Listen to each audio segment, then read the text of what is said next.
Please join me in welcoming Engineer Muhammad Mustafa.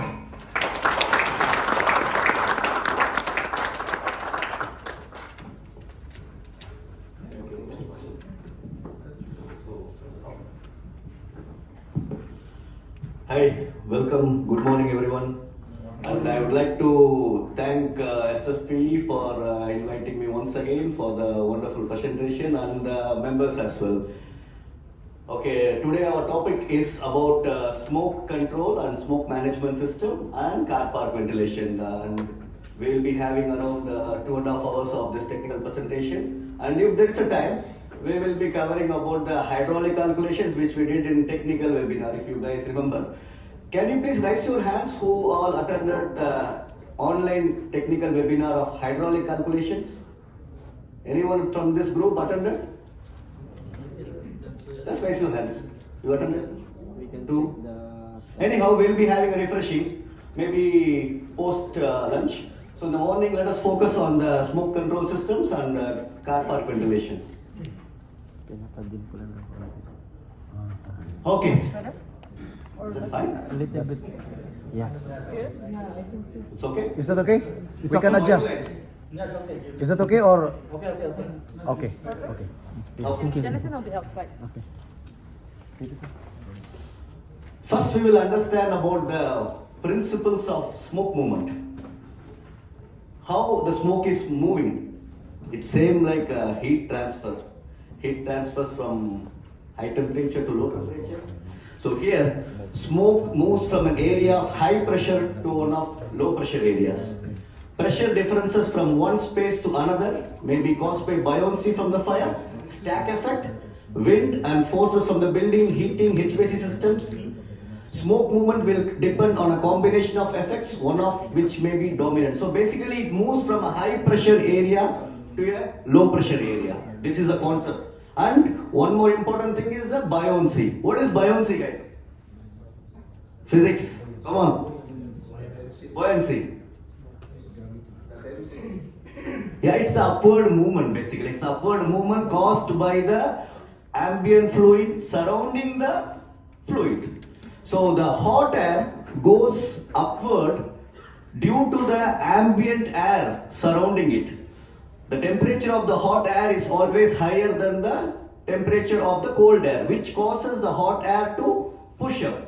Once the temperature between the hot and cold becomes equal, there won't be any movement of the smoke anymore. So this is called air entrainment, we say. We will be seeing in the next slide. So basically if you see here, this is the movement of smoke or hot gases. Fire happens here. The plume, we call technically the fire as a plume. Okay. On top of the plume, there will be hot gases which will move up due to the entrainment of surrounding air. Then it goes up. So the top layer is called smoke layer, which is a hot zone layer. The depth of the smoke zone, anywhere, it's around 20% of the total floor height. That's the first smoke layer depth. That's where the smoke fills in. 20% of the total floor height, whatever it could be, 3 meter or 6 meter. But in terms of sprinkler design, we consider 10% of the ceiling height. But for the smoke management procedure, it's a 20% of the ceiling height. It will fill 20%. If you have a 3 meter high car park or 4 meter high car park, 20% of the area will be filled. Let's go back. Smoke movement in tall buildings. Why I took this area? Because the atrium concepts is all with the tall building concept. The atrium smoke movement is a tall building smoke movement. Smoke can behave very differently in tall buildings than in low buildings. In low buildings, low-rise buildings like a G+2, there is no atriums.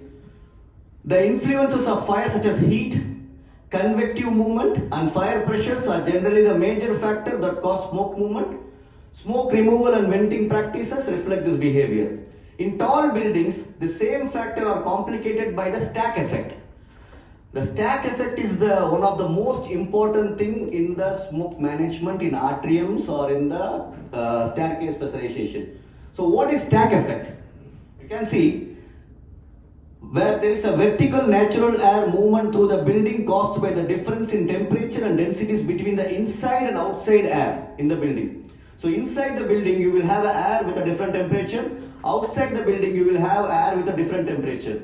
When the outside temperature air is colder than the inside temperature air, the vertical stack effect happens. So what happens, you have a higher temperature inside and you have a lower temperature inside, you will have a makeup air flows through the building which causes the smoke behave differently, which is called as stack effect. As you can see, the predominant factors that cause smoke movement in tall buildings are stack effect, the influence of external wind forces and the forced air movement within the building. It is air to air differences which causes the smokes to rise or lie below. Now, the height of clear layer you are seeing, this is the main concept in the smoke management system. What is the height we need to maintain for the human to evacuate or the firefighter to come in and do the rescue of the purpose? So remember this height of clear layer. We will be going into further slides to identify about that, how to find out this various type of calculations. Now, we'll go to some basics before we go into this. So, the smoke management system is governed by NFPA 92. Previously, like before 2013, I believe, it was NFPA 92A and 92B. Then they have brought together into NFPA 92 because 92A was different, talking about smoke controls in a large spaces, and 92B is about staircase pressurization. Now, both 92A and 92 become one, and it's called 92. Which is the standard for smoke control systems. So, the smoke control systems are breakdown into two major categories, two types of smoke management basically. One is called a smoke containment system and another is called smoke management system. Remember, both are different. Basically, we are talking smoke control systems. You know, we don't know the much difference, but there are few differences. Smoke control system is the one uses pressure differential across a barrier using mechanical means. So this is called smoke control system, which uses the pressure differential across a barrier using mechanical means. Examples are staircase pressurization, lobby pressurization, elevator pressurization, zoned pressurization. So these are all called smoke containment system because we want to contain the smoke in one place. Best example you can remember is the staircase pressurization, smoke containment. Whereas smoke management system is different.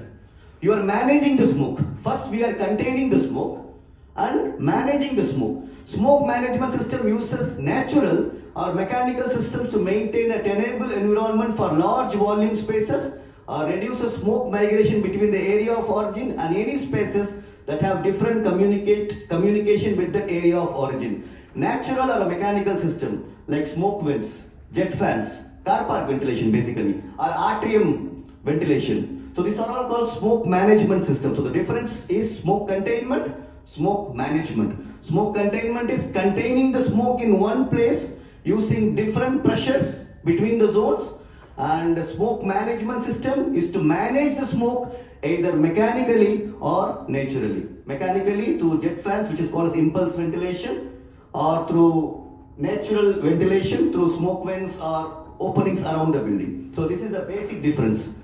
These two different categories have several different design approaches for each type of system. BS standards have some different codes, NFPA has some different codes, ASHRAE even they have some ASHRAE 52. It has some different approaches. Under smoke containment system, systems can include the following: staircase pressurization, elevator pressurization, zoned pressurization, vestibule pressurization, and refuge area pressurization. So these are all smoke containment systems. Smoke management system include atrium exhaust, car park ventilation, smoke filling, natural ventilation, and opposed airflow. So now you can understand the difference between smoke containment system and smoke management system. Both are different principles, but we generally call as smoke control systems. Technically speaking, there are two things differed in operations. Okay, the most important thing, it was requested by SFP that to have more information on staircase pressurization. Of course, we will cover the most important details of staircase pressurization and calculation methodologies in a very simple way. Okay. So why do we do staircase pressurization? Answers please. Feel free. We have a lot of time to discuss about this.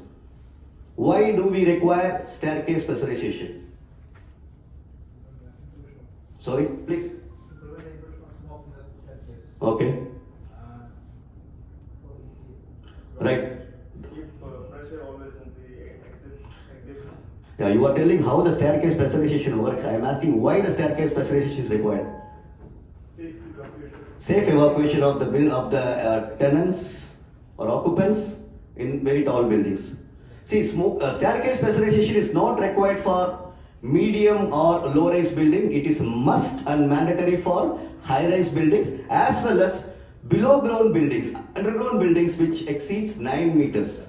It is a mandatory. Low-rise buildings or building under 15-meter height can have a ventilation system, not pressurization system. We will be having a lower opening to the staircase which can allow a fresh air goes into the building and to prevent ingress of smoke inside. For high-rise buildings, staircase pressurization is a mandatory one. Now let's see, technically. Staircase pressurization system is a mechanical ventilation system designed to prevent the ingress of smoke into a building stairwell during a fire. In the event of fire, the system works by creating a higher air pressure inside the stairwell compared to the surrounding areas. The higher air pressure helps to prevent the ingress of smoke into the fire into the stairwell and allowing building occupants to safely evacuate the building. So basically what we do is we increase the air flow inside the staircase compared to the outside area. So the staircase will get pressurized more than the outside of the staircase. So we are building a positive pressure. So due to the positive pressure, any smoke outside the staircase will not go inside. It is a barrier created by pressure differences. This is called smoke containment system. It is a barrier created by the air itself to prevent the ingress of smoke from one area to another area. This is the